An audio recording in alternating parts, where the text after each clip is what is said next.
أولئك هم المتقون. آمنت بالله صدق الله العظيم.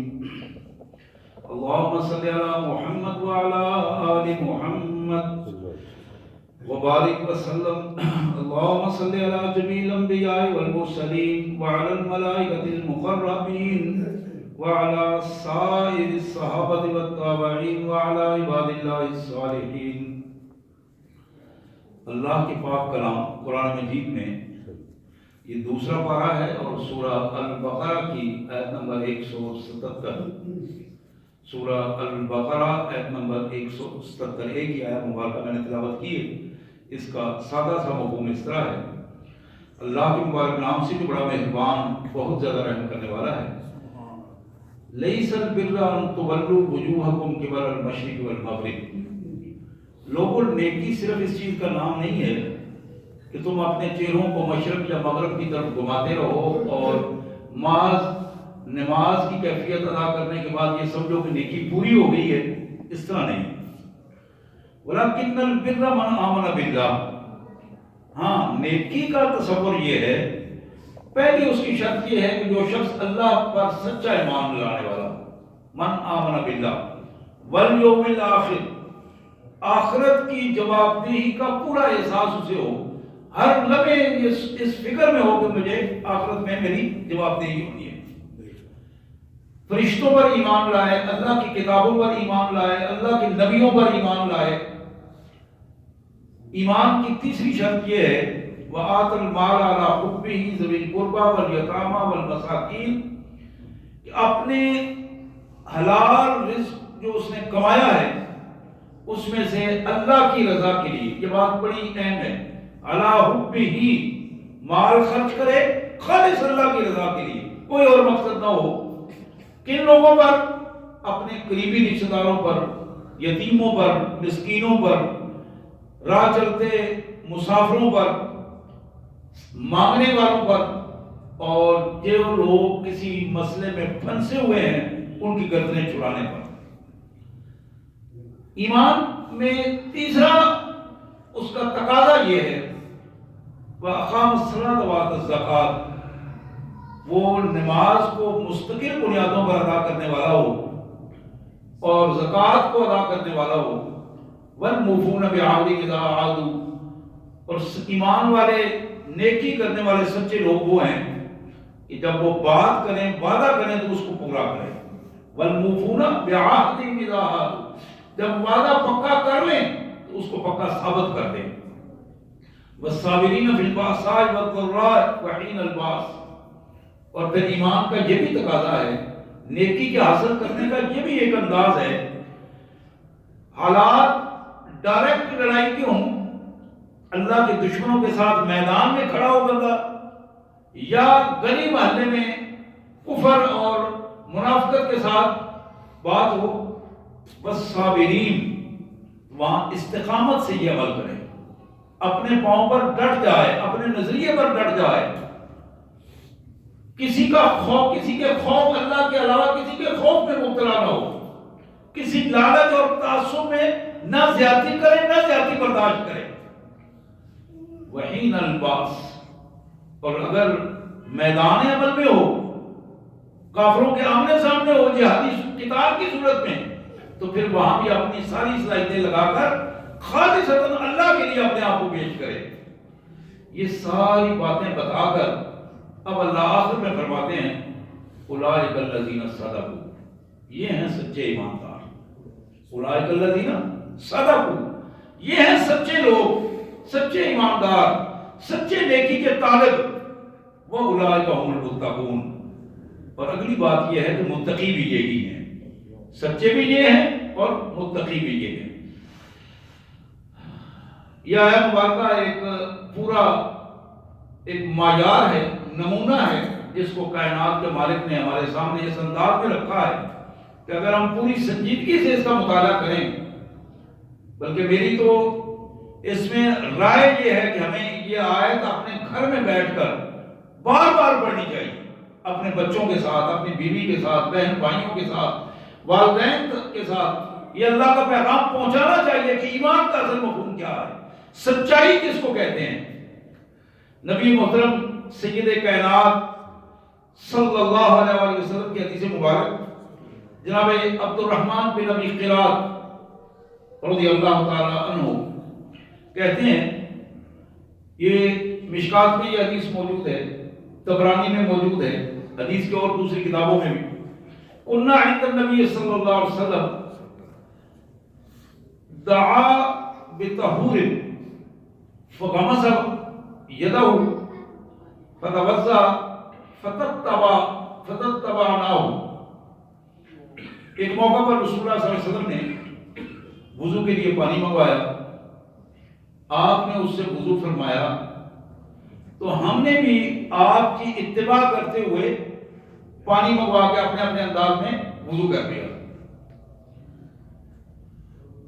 جب ہم نے وضو کر لیا فحسوناہ، تو رسول اللہ صلی اللہ علیہ وسلم کا جو پانی وضو کا بچا ہوا تھا اس کو ہم نے پی لیا۔ وضو کے بعد جو پانی بچا تھا برتن میں اس کو صحابہ کرام نے پی لیا۔ اب رسول کائنات صلی اللہ علیہ وسلم نے دیکھا، آپ نے فرمایا ما حملکم علی ھذا، یہ کام تم نے کیوں کیا ہے؟ وضو کا بچا ہوا پانی جو تم نے پیا ہے، میرے وضو کا بچا ہوا پانی، اس چیز پر کس نے تمہیں ابھارا ہے؟ یہ عمل کیسے ہو گیا؟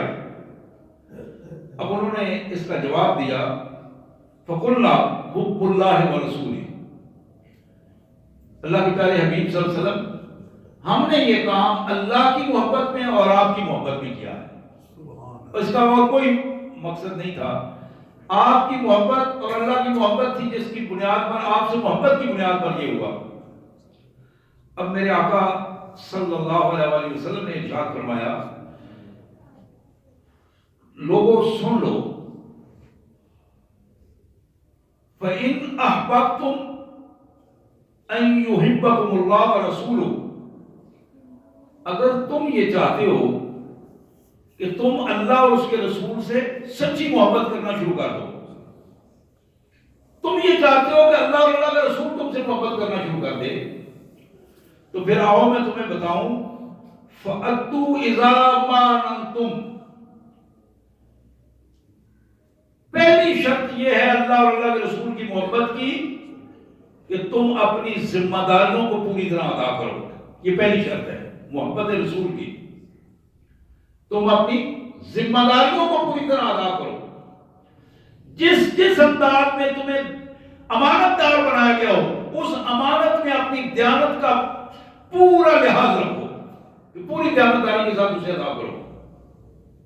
پھر آپ نے فرمایا وَاسْتَقُوا إِذَا حَدَّثْتُمْ، اور جب بھی بولنے کی ضرورت ہو، جب بھی بات کرو سچی بات کرو، تمہارا منہ جھوٹی بات کے لیے نہ کھلے، تمہاری زبان جھوٹی بات کو گوارا نہ کرے۔ فرمایا وَأَحْسِنُوا جَوَارَ مَنْ جَاوَرَكُمْ، اور جو شخص بھی تمہارا پڑوسی بن جائے اس کے ساتھ تمہارا احسان کا رویہ ہونا چاہیے۔ احسان کا مطلب یہ ہوتا ہے ایک قدم آگے بڑھ کر اس کے ساتھ اچھے اخلاق۔ ایک موقع پر ایک شخص نے عرض کیا اللہ کے رسول صلی اللہ علیہ وسلم، ایک بندہ میں تو اس سے احسان کرتا ہوں، نیکی کرتا ہوں، اس کو کھلاتا پلاتا ہوں، پہلے سلام کرتا ہوں، لیکن وہ اس کا جواب ہی نہیں دیتا۔ میں احسان کرتا ہوں، میں نیکی اس کے ساتھ کرتا ہوں، وہ نیکی کا جواب نیکی میں دیتے ہی نہیں۔ تو حضور نے فرمایا تمہارا کیا خیال ہے؟ اس نے کہا جی میرا خیال تو یہ ہے کہ میں کرتا ہوں وہ بھی کرے، تبھی میری نیکی ہوگی، تو میں بھی اس کے ساتھ نیکی کروں، وہ بھی میرے ساتھ نیکی کرے۔ تو آپ نے فرمایا تم تو پھر کاروبار کرتے ہو، تجارت کرتے ہو، کہ لینے دینے کا کام کرتے ہو، جو جتنا تم اسے دو اتنا تمہیں وہ واپس کرے۔ آپ نے فرمایا احسان یہ ہے کہ جو شخص تم سے کٹ کے رہے تو مجھ سے جڑو، کٹے تو مجھ سے جڑو، یہ اصل میں نیکی ہے۔ جو تمہیں وعد من حرمک، جو تمہیں نہ دے محروم کرے تم اسے دو، اس کو نیکی کہتے ہیں۔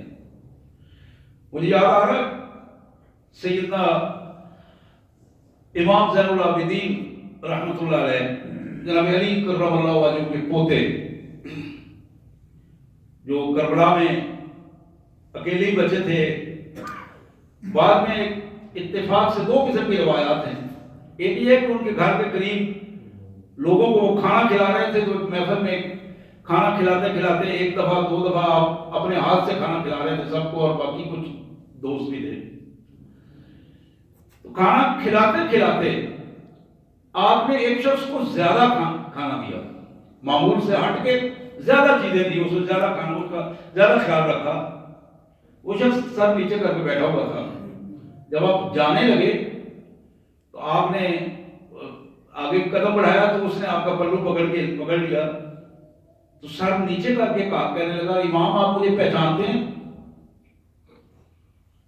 آپ نے فرمایا، میں تمہیں کیسے بھول سکتا ہوں، جس نے میرے سامنے آنکھوں کے سامنے میرے پیاروں کا خون کیا ہو، میں اسے کیسے بھول سکتا ہوں.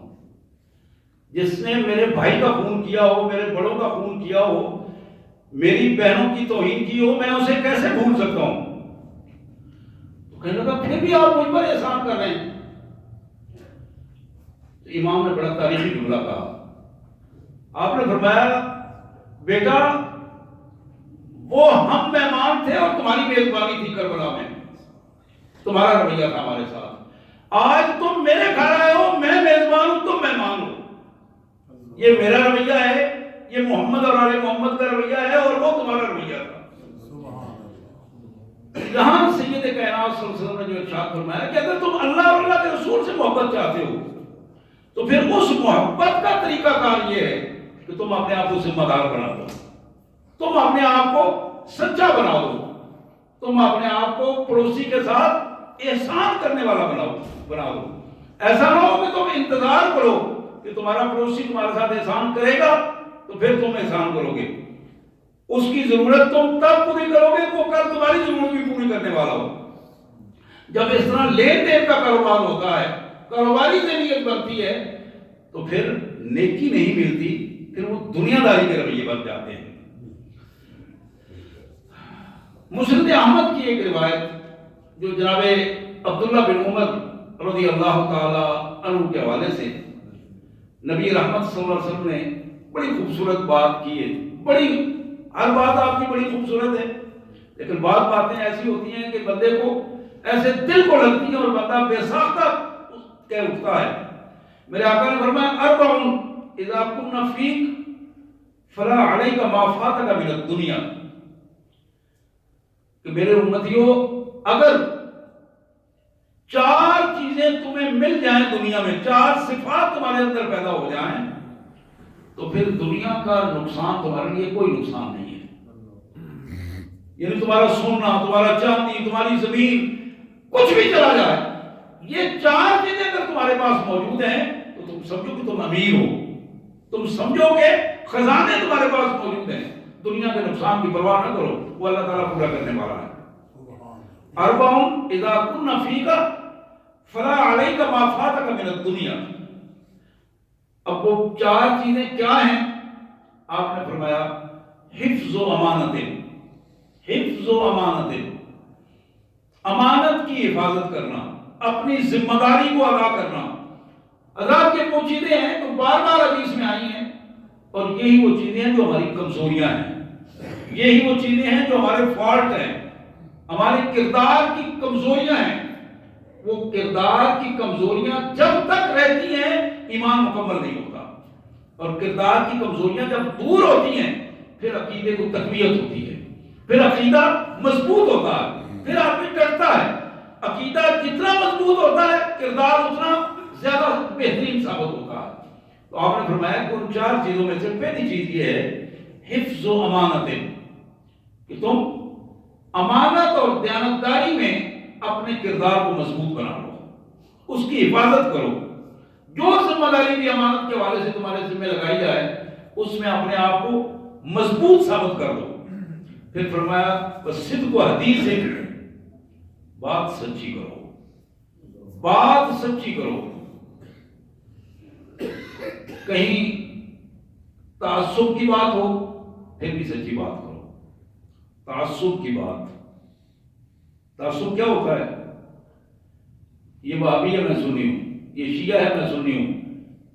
اور بعض لوگ اس تعصب میں آ کر بڑے بڑے مذاق اس وجہ سے کر جاتے ہیں کہ یہ میرے فرقے کا بندہ نہیں ہے. یہ یہودیوں کی روایت ہے. یہودی یہ آج بھی پہلے بھی ان کا رویہ یہ تھا کہ یہ یہودی ہے اس لیے ہم اس کی حمایت کریں گے, اس سے دیانتداری برتیں گے. یہ یہودی نہیں ہے, اس کے ساتھ جو مرضی کرو, اس کا مال بھی حلال ہے, اس کی جان بھی حلال ہے, اس لیے کہ یہ یہودی نہیں ہے. تو انسانیت میں بدترین رویہ یہ ہے کہ اگر کوئی بندہ تمہارے گروپ کا نہیں ہے, وہ گروپ مسلکی ہو, سیاسی ہو, معاشرتی ہو, معاشی گروپ ہو, کاروباری گروپ ہو, کسی بھی سطح پر, کہ اگر بندہ تمہارے گروپ کا نہیں ہے تو اس کے ساتھ جمہوری کرو, اس کے خلاف جمہوری کرو, جھوٹ بول جاؤ, بددیانتی کر جاؤ, اس کی نقصان کر دو. بلکہ میں کہہ رہا تھا کہ بعض برسمہر اپنے آپ کو بڑا سمجھنے والے یہاں تک غلط العام کو بتا گئے ہیں کہ مال موزی بدست غازی, یہ لفظ استعمال کرتے ہیں. کہاں استعمال کرتے ہیں؟ جہاں ان کے گروپ کا بندہ نہ ہو, دوسرے مسلک کا بندہ, دوسرے گروپ کا بندہ, دوسرے فرقے کا بندہ ہے, اس کے لیے وہ کہتے ہیں یار اس کا مال استعمال کرو, وہ موزی کا مال ہے, اب تم غازی ہو, غازی سمجھ کے کھا جاؤ, ہڑپ کر جاؤ. یہ ظلم ہے, ظلم. اور اس ظلم کا جواب دینا ہے. یہ جواب اہل حدیث نے بھی دینا ہے, دیوبندی نے بھی دینا ہے, بریلوی نے بھی دینا ہے, اور شیعہ نے بھی دینا ہے, غیر نے بھی دینا ہے, اپنوں نے بھی دینا ہے. صدق و حدیث ہے, سچی بات کرو, جہاں بات کرو سچی بات کرو.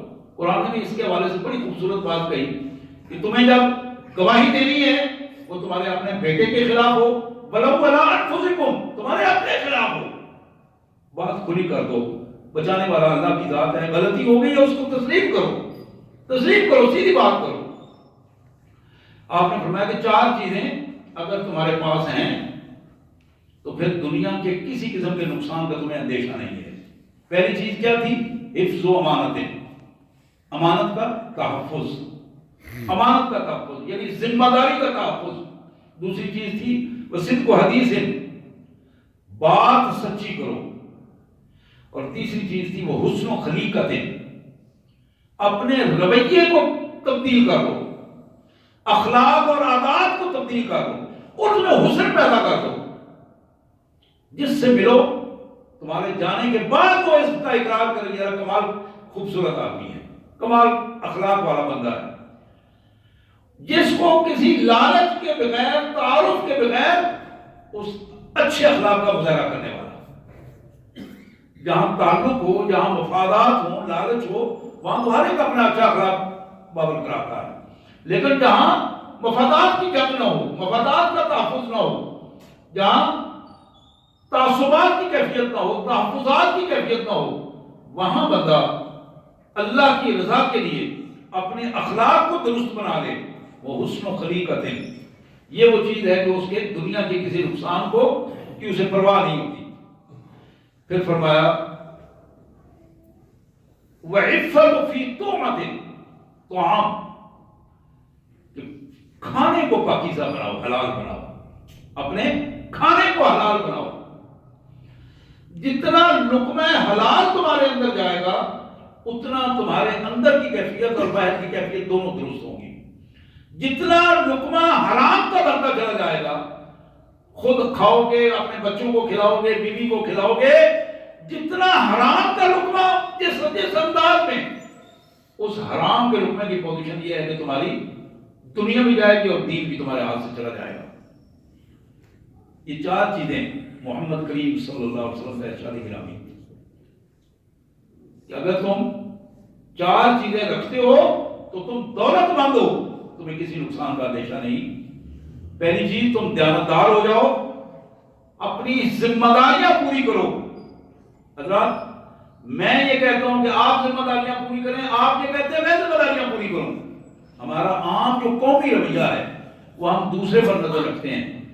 یہاں اپنے پر نظر رکھنے کی ضرورت ہے. مجھے ضرورت ہے کہ میں ان 4 چیزوں کے حوالے سے اپنے آپ کو پرکھوں. آپ میں سے ہر فرد اپنے اپنے انداز میں ان 4 چیزوں کو پرکھ کر اپنے اندر اس کیفیت کو پیدا کر دے. وہ بندہ دیانتدار ہو, وہ بندہ جھوٹ نہ بولنے والا سچا انسان ہو, سچے انسان کے ساتھ وہ بندہ اچھے اخلاق والا ہو اور حلال کھانے والا ہو۔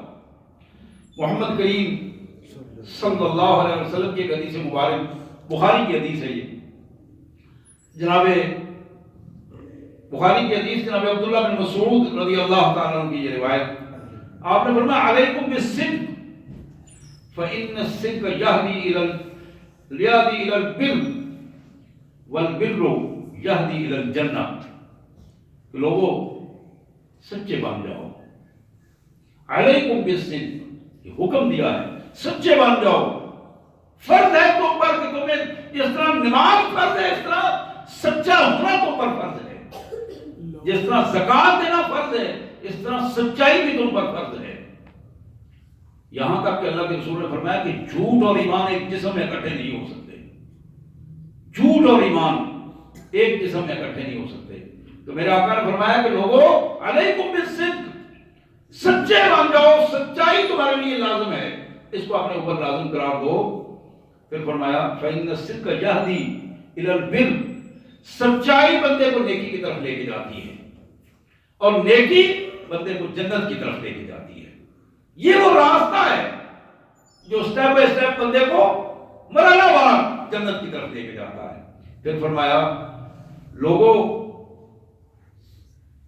وما يزال الرجل يصدق ويتحرى الصدق حتى يكتب عند الله صدیقا، بندہ اپنی زندگی میں اہتمام کے ساتھ احساس کے ساتھ سچ بولنا شروع کرتا ہے، جھوٹ سے پرہیز کرتا ہے، سچ کی تلاش میں رہتا ہے، جہاں ماحول جھوٹا ہے وہاں بھی وہ سچائی کی تلاش میں ہوتا ہے۔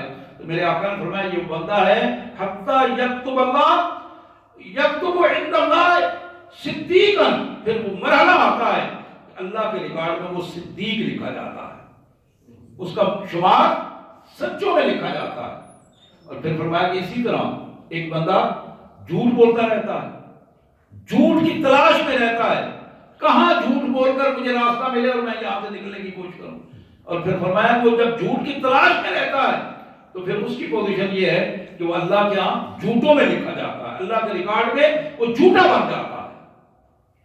حضرات یہ کیفیت کتنی بڑی کیفیت ہے کہ ایک بندہ اللہ کے ریکارڈ میں سچا لکھا جائے اور ایک بندہ اللہ کے ریکارڈ میں جھوٹا لکھ دیا جائے۔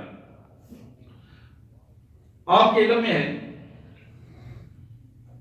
شیخ عبد القادر جیلانی رحمۃ اللہ علیہ، بڑا مشہور واقعہ ہے، آپ سب اکثر جانتے ہوں گے۔ بچپن میں ایک قافلہ جا رہا تھا تو تعلیم حاصل کرنے کے لیے ماں نے بیٹے کو اس قافلے کے ساتھ بھیجا۔ پرانے دور میں اسی طرح کی کیفیات تھی، یہ غالباً 11 صدی ہجری کا واقعہ ہے۔ چھوٹا بچہ قافلے میں، ان کی عمر کا اور کوئی بچہ نہیں تھا اور عمر کی کیفیت 10-12 سال سے زیادہ نہیں تھی۔ تو راستے میں رات کے وقت ڈاکوؤں کا راج تھا اور ڈاکو آئے اور انہوں نے سارا قافلے کا سامان لوٹ لیا اور یہ بچہ سائڈ پہ کھڑا ہے۔ چلتے چلتے گزرتے ہوئے، پلاننگ کے ساتھ نہیں، گزرتے ہوئے ایک ڈاکو نے ایسے ہی اسے پوچھ لیا تو تمہارے پاس بھی کچھ ہے، جس طرح ان کا رویہ ہوتا ہے۔ عبد القادر نے کہا ہاں میرے پاس 40 دینار ہیں، 40 دینار ہیں۔ اس کا قدم رک گئے وہاں۔ 40 دینار کا مطلب یہ تھا کہ 40 سونے کے سکے ہیں میرے پاس۔ وہ رک گیا، اس نے کہا ہاں کیا کہتے ہو؟ اس نے کہا میں نے کہا 40 دینار ہے میرے پاس۔ کہاں ہے؟